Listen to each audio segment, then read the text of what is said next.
I'll tell you a little bit about Rose Bowlus, who is just one of the people that makes the rec possible. She's been just a trusted mentor, advisor, has helped us when we needed help with legal issues, with startup issues. And it's amazing to have somebody who knows so much about the startup world and so much about the law. She's also an angel investor. And we just love working with Rose. So Rose, I can't stop heaping praise on you, but at any rate. So thank you everybody for being here.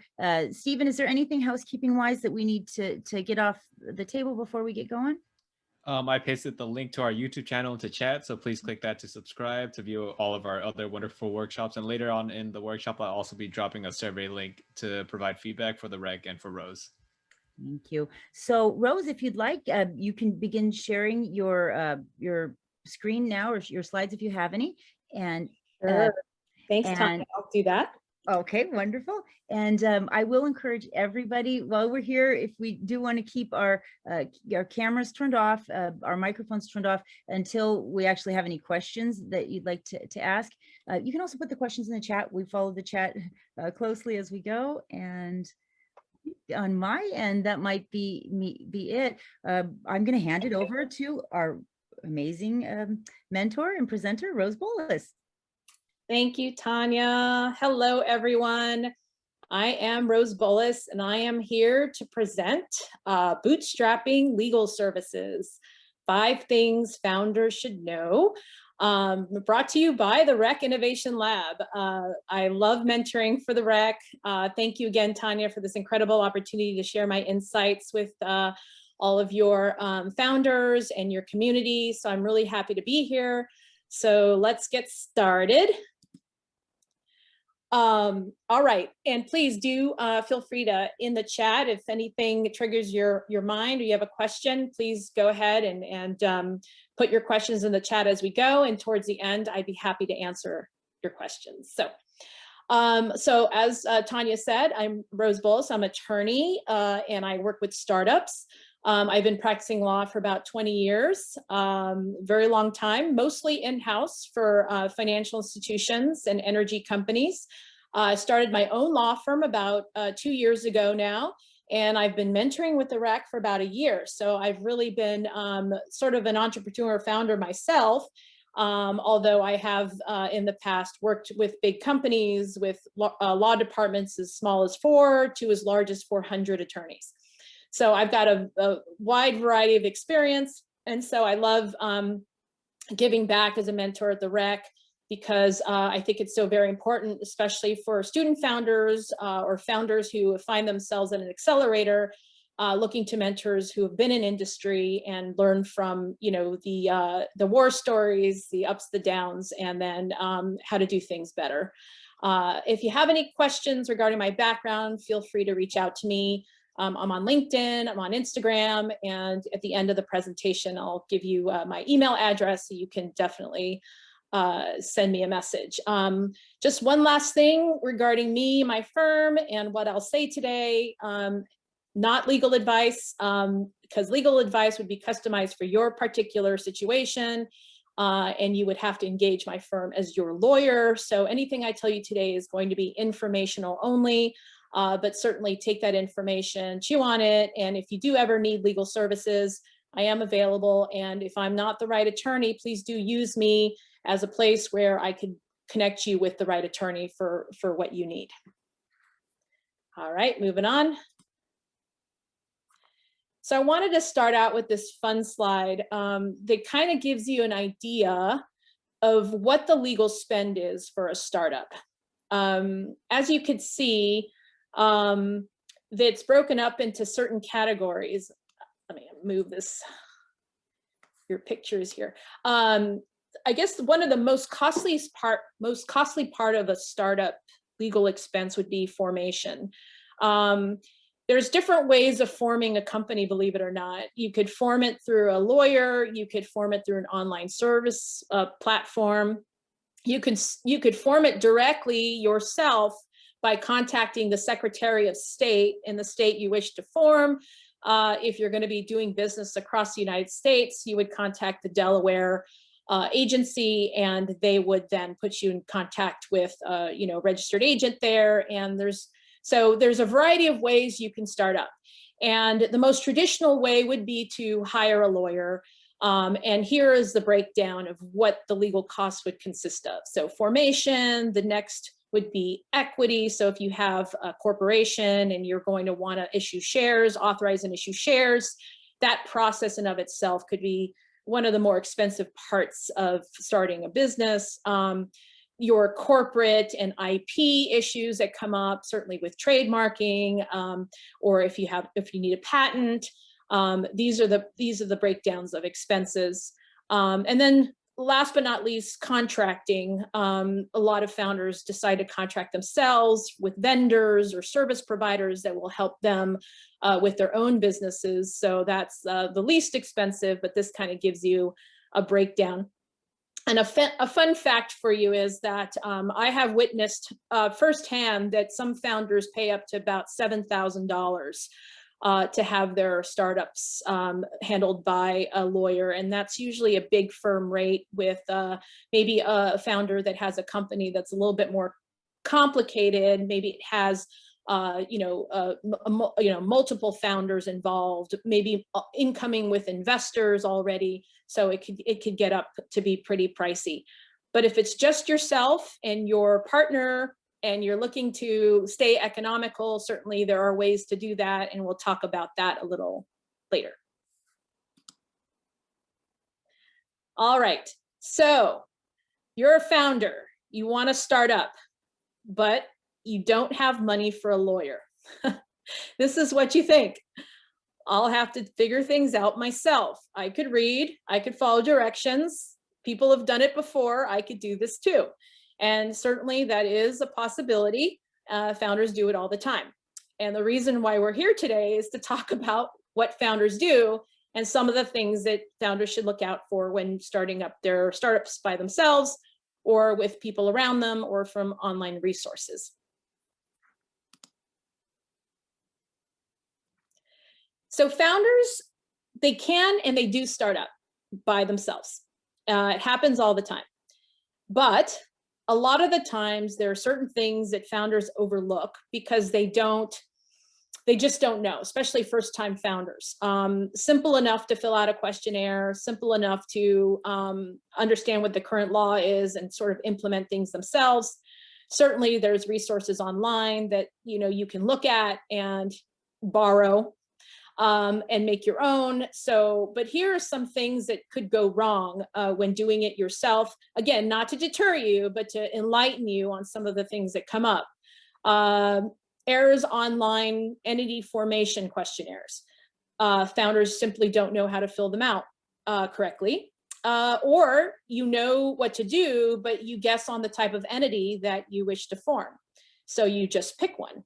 Let's pick an LLC. That sounds great. But little do you know that if you're going to be issuing shares to investors, or you're going to be awarding shares to employees or advisors, that you're going to need a corporation.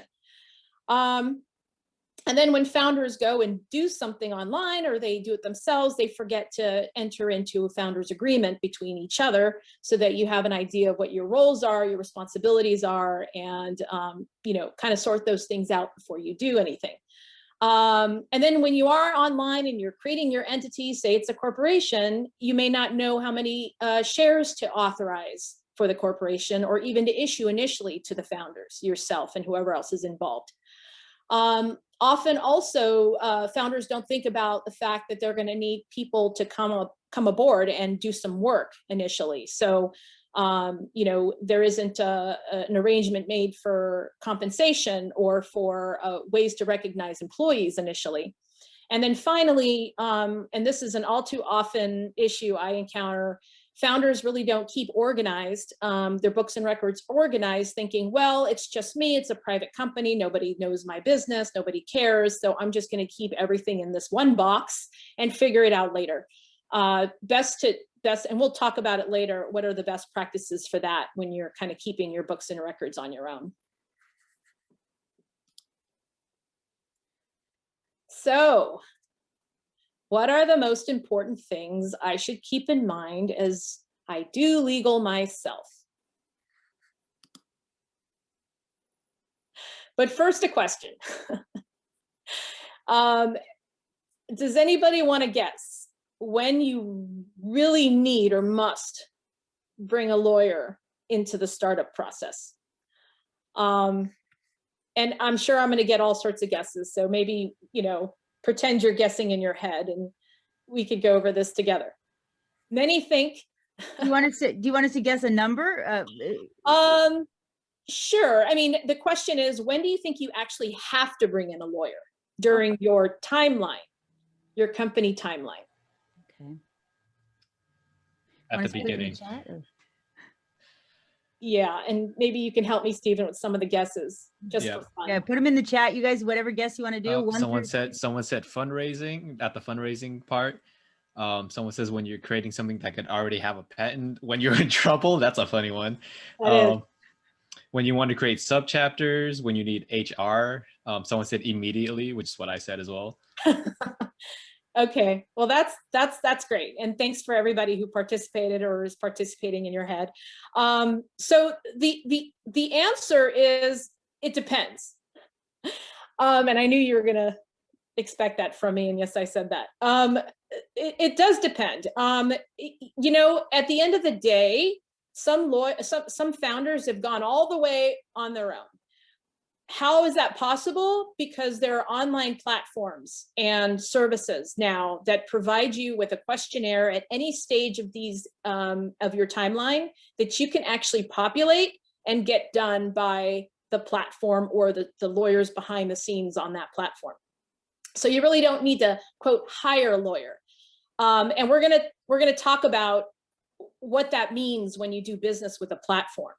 I'm not going to name names, but many of you know what I'm talking about, where you go and you form an entity and then they have all this services that they provide you a la carte, or in addition to providing you a discount for lawyers that they do business with. Again, it's an option, and I'm not deterring you from doing that. It's certainly an option, but I want to go over the things you should look out for. Really quick. So a fabulous fact from findings at Rose Bowlus Law is that one out of every 3 founders actually hires a lawyer to start up. So that's 2/3 of the folks I have seen through my firm and other firms around me actually that have done the startup process themselves. And I'm sure you're thinking, yep, that sounds about right, because it's so very common now for founders to do it themselves with all the resources and platforms online. But I thought it was interesting to kind of give you this statistic based on what I'm seeing. All right, so we're finally getting to the 5 things that you should be aware of. So I'm going to be talking about these 5 things, but I'm going to categorize them into 5 different areas of the law. And then I'll be talking about them generally, and then give you like some tips with respect to each of these categories. So, the first category we'll be talking about are online formation and legal services platforms, which I talked about a lot about already. Terms of service and privacy policies for your website and for your business. Registering and licensing your business, and then classifying workers and work, and finally, books, records, and compliance. So these are the 5 biggest areas I see founders not paying attention or not getting help with, and then later it becomes problematic for their companies. So listen up to what we're going to talk about. Okay, so with respect to online formation and legal services platforms, when you have the questionnaire, don't guess.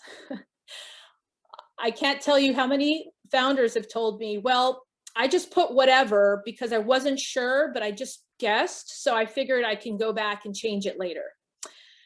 Yes, you can, and yes, you could probably hire a lawyer to do that, and maybe even go back to the online platform to do that, but it's going to be costly because you're going to have them either revisit the issue an amendment, or get a lawyer involved because they're not going to really be able to get into the weeds of your issue.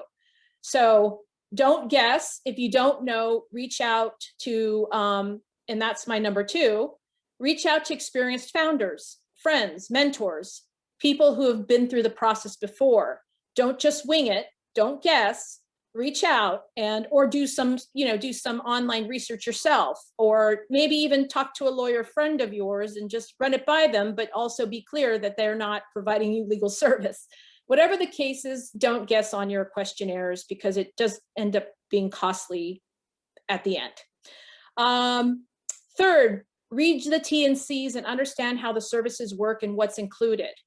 Again, a common feedback I get from the online platforms is, oh, I thought that was included in my $500 subscription price. That being, I thought we were going to get a founders agreement and get our shares issued, or I thought my EIN number was a part of that process, or I thought they were going to open up a bank account for the business. All of these things may or may not be included, so it's really important for you to read the T's and C's. Fourth, and in the T's and C's, when you read them, you'll clearly see that these platforms make it very clear that they are not practicing law, and they advise you to seek the counsel of a lawyer, which is very interesting, because they're providing you these online services and they give you these questionnaires and they say, here it is, but you're essentially entering into business with them at your own risk. And if you don't have the advice of counsel, they're not going to be responsible for the ramifications of a miss or a question answered incorrectly that may come up later, either with your accountant, with your tax advisor, with another lawyer, or, knock on wood, if something were to happen where you have somebody in a lawsuit with you or dispute, that you don't have your ducks in the row because you didn't answer something properly. So the bottom line here is seek out mentors, seek out founders who've gone through the process, do your homework, read your T's and C's, understand the platform before you sign up. And then when you feel confident knowing what you're going to get, go for it. It's definitely economical. And for you second and third time founders, you've probably experienced what you were meant to experience the first time around. So the second time around, first time you're, somebody's mistake. The second time you're a mistake, right? So terms of service and privacy policies. Again, what I hear from founders when I look at their websites and their online policies are, well, I grabbed those from another website, a competitor, and just changed the name, and I have my policies. So, that's kind of how I went about it. And, little do they know that a lot of the law firms out there nowadays, including some sophisticated companies, know when their policies are being borrowed, because they have these apps now and, capabilities of detecting their IP on the internet. So please do be careful when you do that.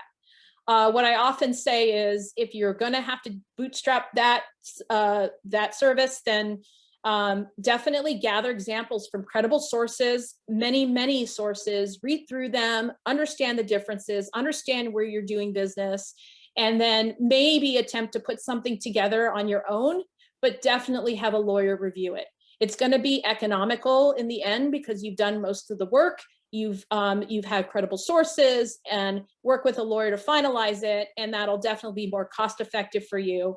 And in certain jurisdictions, in California with the CCPA and other different privacy laws that may apply, you really want to make sure that you're keeping up with the changes of the laws that are occurring so that you can apply updates to your privacy policy. And once it's drafted, the update process that a lawyer can provide for you is not that much money. It's not like starting from scratch or having to interview you what your business is.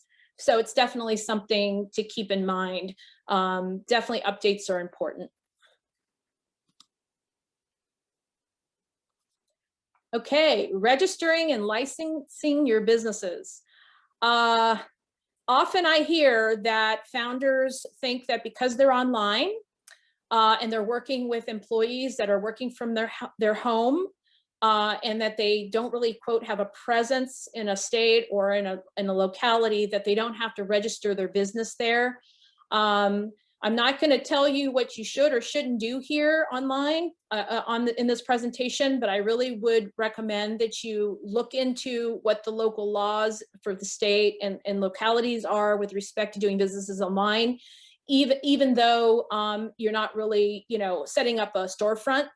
There have been times where founders have found themselves in a predicament because they should have registered their business somewhere because they had an employee living in that jurisdiction. So you want to make sure you research the licensing rules and see what applies to you. Again, a 5-minute, 10-minute talk with a lawyer should be economical, just to confirm all of your research and what you've learned. Please do budget for costs of registration and taxes. A lot of founders don't budget for those types of licensing and business expenses. So it's something for you, and they're very nominal. I don't think they'll break your bank, but something to take into consideration. Please do pay those. And also, depending on if you're a nonprofit or if you're a certain type of entity, they may qualify for a tax exemption. Talk to your CPA about that. You may not have to pay certain types of taxes that apply to your business.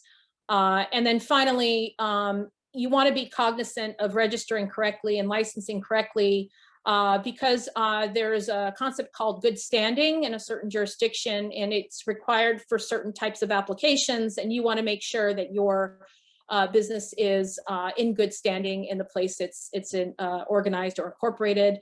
For example, if you want to take out a loan, the bank's going to ask, is your company in good standing?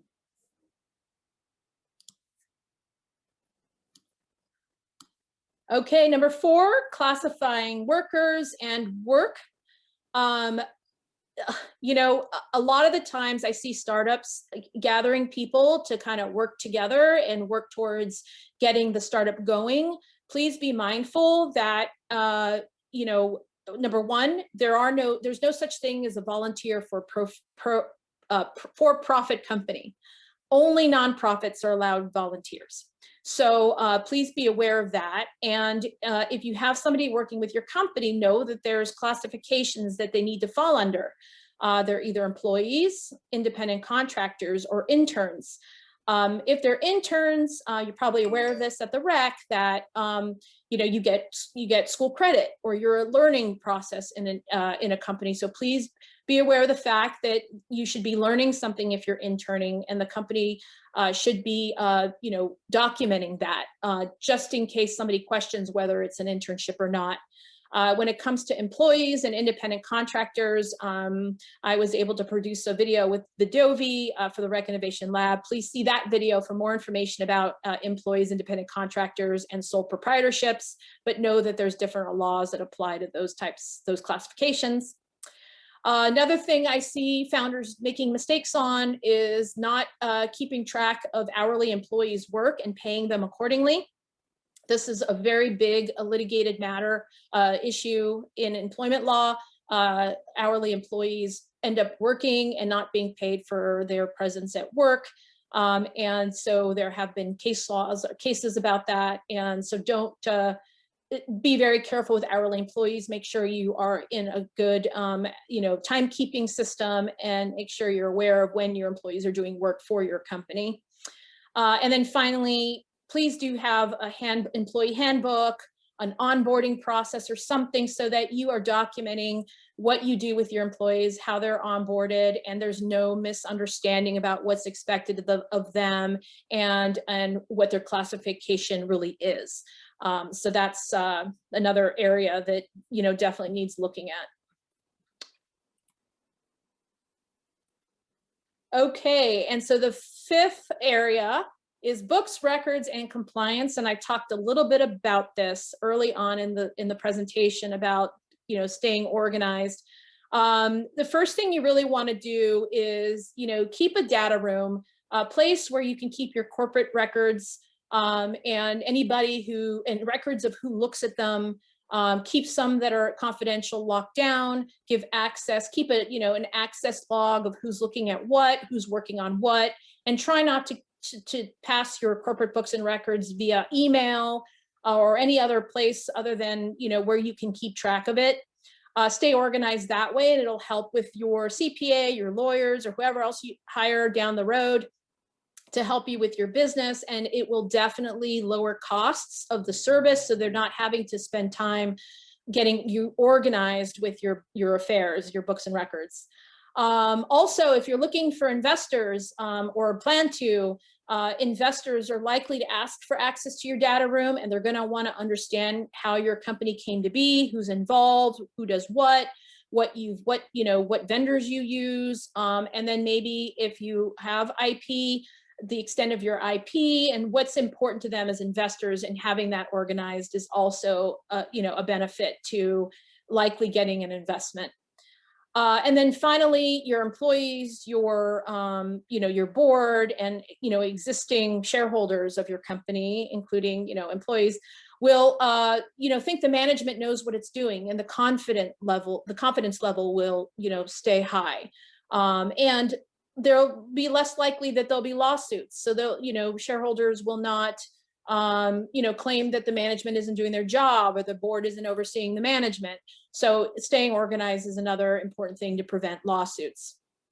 So those are the 5 areas that I see that founders really lack in sophistication. But if you heed some of these points today and just kind of be mindful of reaching out and getting as many resources to do your homework, I think you're going to be okay. But again, if some of these issues come up early on, and or I've pointed out some mistakes you've already made, that's okay. It's not the end of the world, as long as you're recognizing them now, and start early and fixing these, and where you don't have to fix them at the last minute when something else comes up, like a grant or funding. So that's it for now. Thanks so much for listening to my presentation. Again, I'm Rose Bowlus, and you could reach me at rosebowluslaw@gmail.com.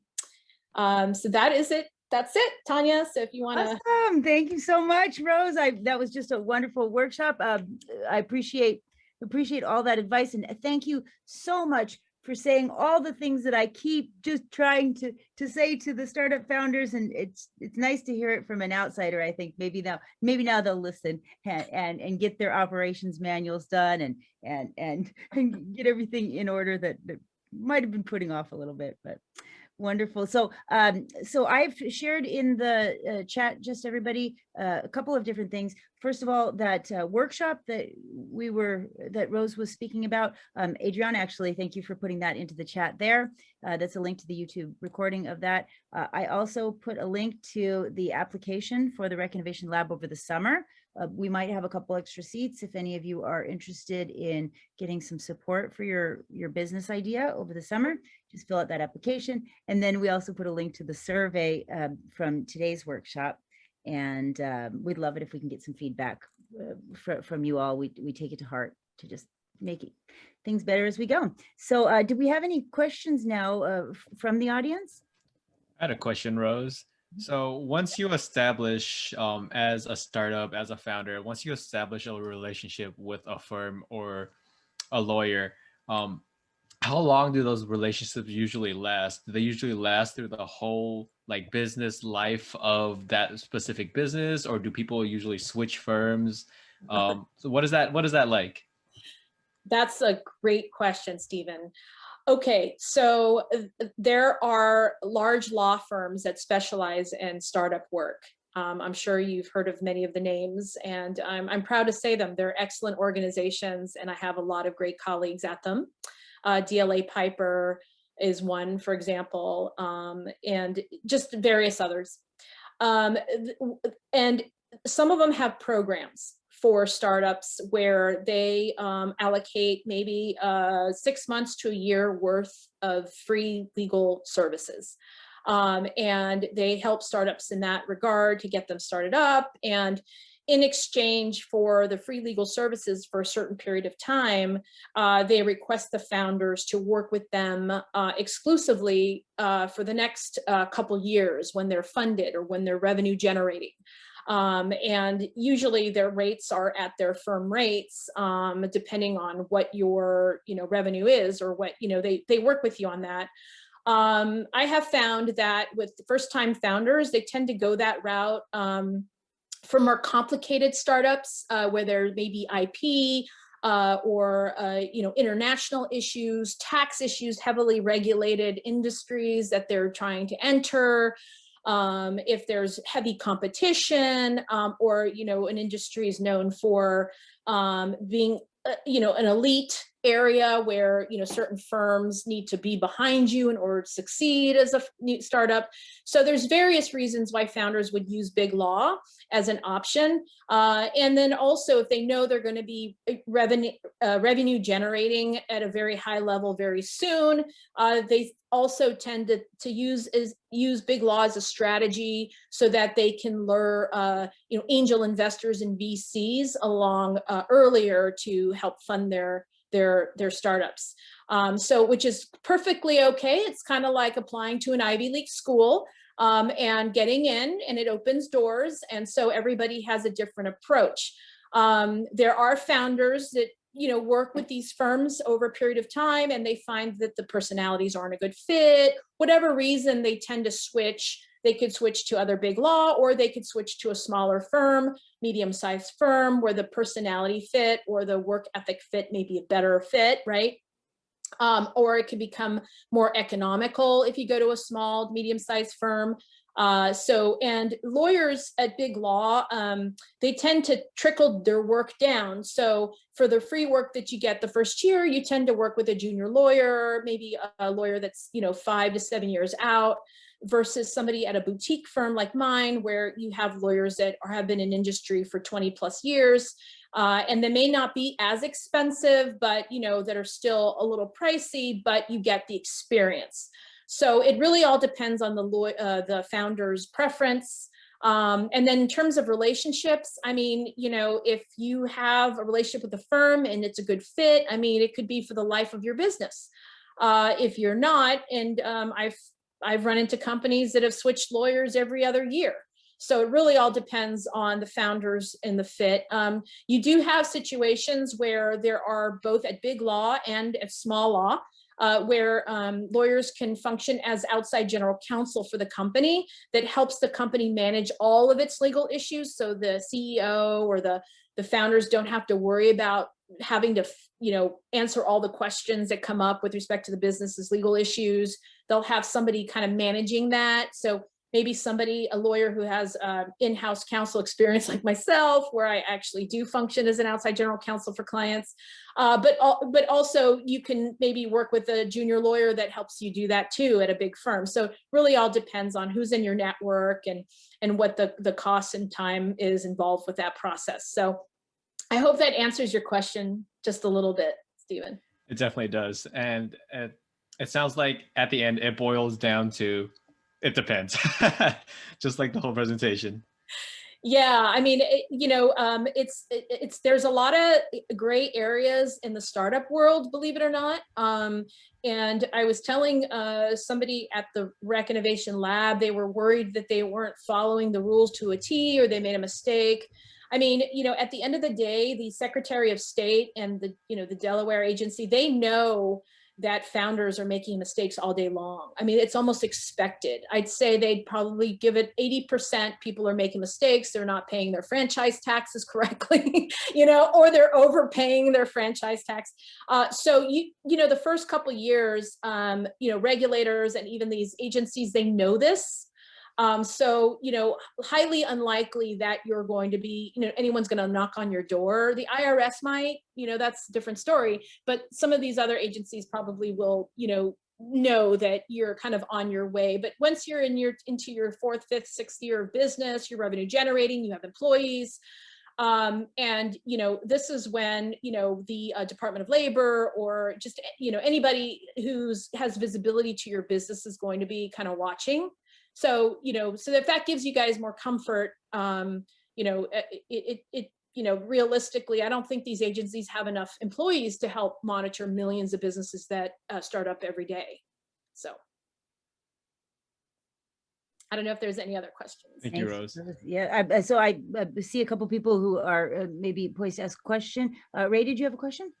I just wanted to add to that, Rose. The one thing for people who start up, and you talked about the credits, which was really worthwhile doing, because there are programs that do have credits for things.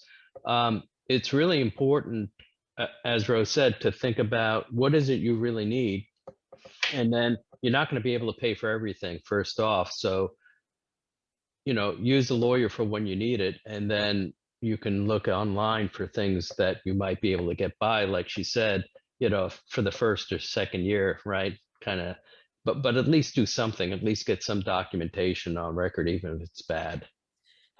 That's a great point, Ray. And you actually just triggered something I did want to say tonight as well. Most of the times, founders don't look for lawyers because they avoid lawyers because they don't want to get caught up having to pay for something or whatnot.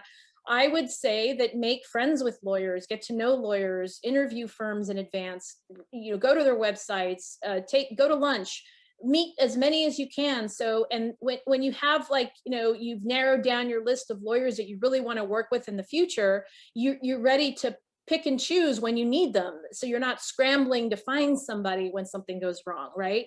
So you should have a corporate lawyer on your speed dial. You should have a litigation lawyer that you like on your speed dial. You should already have understood their rates and how they work, their styles. So then again, you're prepared for when you need somebody. And the most important, a tax lawyer. Yep.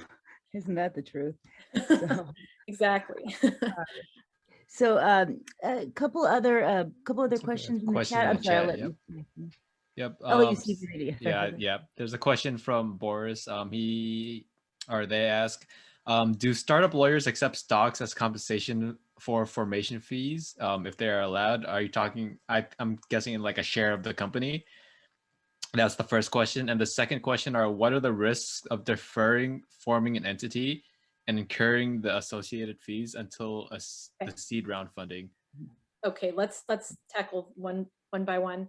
So the first question again, Stephen, can you just recap real quick? Yeah, do startup lawyers accept stock as compensation for formation fees, so a share in the company? So the answer is yes, they do.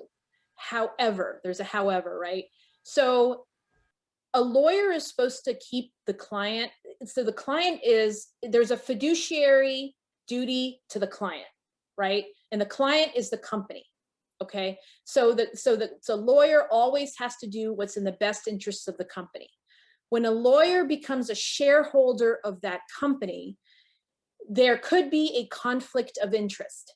So if a lawyer accepts equity in a company, you need to be careful with that, because you need to make sure that they're not acting in their own interest to make it so that their shares or the share price is increased at the expense of the company or as their fiduciary duty to the company. Is it possible? It is. That lawyers do take equity, and there's certain arrangements in which they do, and they're just like anyone else, like a board member or an advisory board member. There's milestones, and then there's vesting schedules and all this stuff. So it's certainly possible, but for lawyers who don't want to worry about conflict issues, or they don't want there to be an appearance that they're trying to, because remember, shareholders vote, and so they vote for certain things, and so if a lawyer is representing the company but then voting against, voting for or against an issue, and it could be that shareholder's own interest in voting, it may not be the company's best interest. So that would be the only thing I would want to say about that.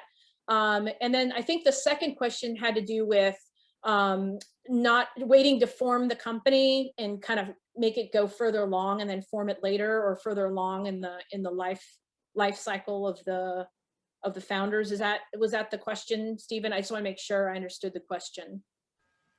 I believe so. Maybe Boris, if you can clarify. You'll forgive me. I'm multitasking. The reason I typed the message.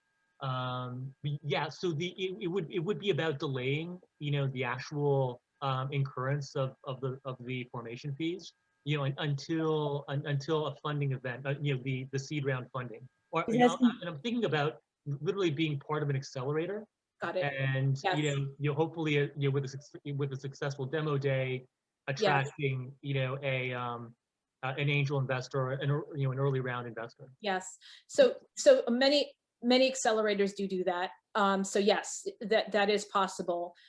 Usually a firm who's a sponsor of an accelerator or, has an arrangement with an accelerator will provide legal services to its founders. And, just the fact that they're able to be associated with these really stellar accelerators, knowing that the name brand of the accelerator will help propel them to a place where they can fundraise easily, makes it so very attractive to lawyers to be able to do their upfront legal services and then wait for the funding to come in and then be paid later.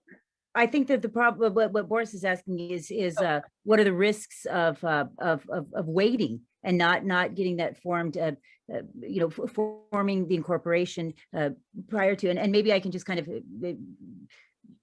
elaborate a little bit, things like putting your own personal assets at risk because you don't have that protection of that separate entity, things like that. I think that's maybe what.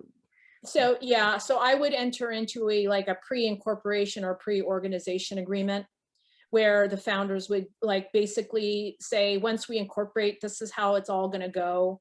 And then in there, make it clear that the founders hold each other harmless and they indemnify each other, and that, before the actual incorporation or organization, that, it's understood that everybody walks away. And if there's a dispute, put in a dispute, resolution mechanism in there. So there's different ways to proceed without having, quote, formed your entity. I don't, that's not as common, at least in my space or what I'm seeing, because it may be the case that people aren't held to, the contract, right? And so you put in a clause that says, even though I waive it this time, doesn't mean I'll waive it next time. And then have in there provisions that talk about how people walk away, if it doesn't work out, who's going to incur the expense. But what I'm hearing are two separate things. So Rose, just really, you bypass the most important reason, in my opinion, why you do that document. Okay. And you know what it is? It's to have that hard conversation with multiple owners before they even start off to say, what is my percent of the ownership? Because if you don't get that up front and you don't figure that out, you're going to have it's not going to be any lawyer's capability to fix this.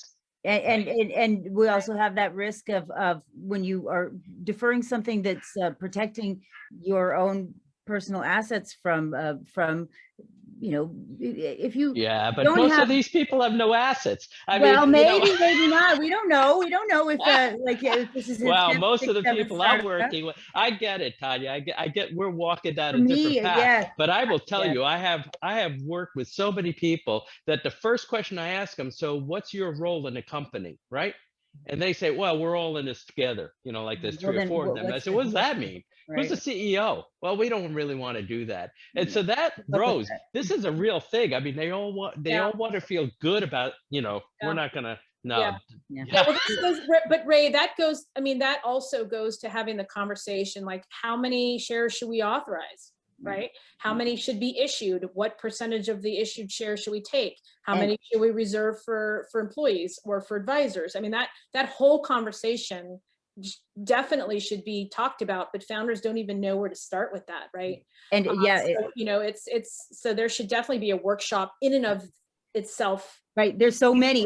Believe me, there's so many rabbit holes that we can go down, and I love these rabbit holes. But I did put a link again in the chat to that to the application for the REC. If any of you are looking for support, an incubator accelerator is a good place to get that that support, especially when you have not a lot of assets to start out with, and you are looking for things like free legal and not deferring that paying with the legal. Anyways, we're out of time here. I want to leave it with Rose to take us out. What would you like to leave us with? You're the last workshop of the semester of the very first year of the REC. We've been in we're a year. We've been going out with a bang. Yep. Well, you take us out for this year, Rose. Yeah, well, congratulations to all of the founders and all of the hard work that you've put in this year. I've seen many of you just be incredible, dedicated, and so unique So congratulations. And for anybody here tonight who's thinking of starting up or needs help, I mean, the Rec Innovation Lab is a phenomenal program, by far superior to some of the other programs that I'm aware of. I won't mention them here. So Tanya is also an excellent leader, executive director.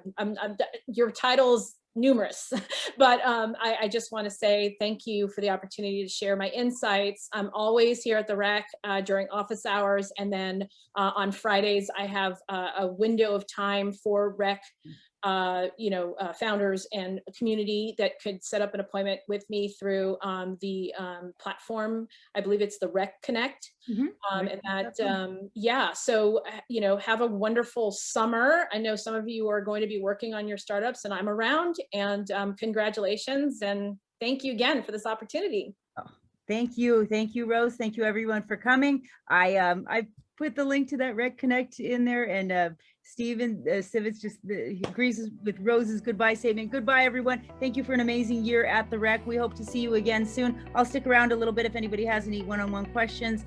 And thanks. It's been a fun year. Bye, everyone. Thank you, everybody. Hi, everyone. My name is Tanya Hertz, and I'm the director of the Regional Entrepreneurship Center, the Rec Innovation Lab at San Diego Miramar College. And I'd like to thank our partners at this time and give a special thanks to SDSU's Lavin Center, the SDSU Zip Launchpad. We'd like to thank the California Entrepreneurship Educators Conference. Also like to thank Harness, the Brink SBDC at USD, San Diego Unified Schools.